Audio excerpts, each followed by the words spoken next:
بھائی کی تلاش میں پریشان روڑی کی رہائشی خاتون سکھر پریس کلب میں فریاد لے کر پہنچ گئی۔ 5 ماہ سے لاپتہ ذہنی معذور بھائی کی تلاش کے لیے متعلقہ اداروں سے مدد کی اپیل۔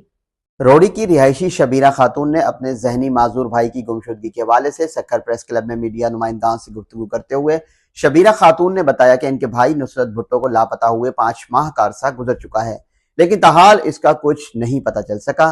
شبیرہ خاتون کا کہنا تھا کہ ان کے بھائی نصرت بھٹو کا ذہنی توازن درست نہیں، وہ گھریلو معاملات سے بے خبر رہتے ہیں اور بیماری کے باعث کسی جانب نکل گئے تھے، جس کے بعد سے وہ واپس نہیں آئے۔ انہوں نے بتایا کہ پچھلے 5 ماہ سے وہ اپنے طور پر اپنے بھائی کو ڈھونڈنے کی ہر ممکن کوشش کر رہی ہے۔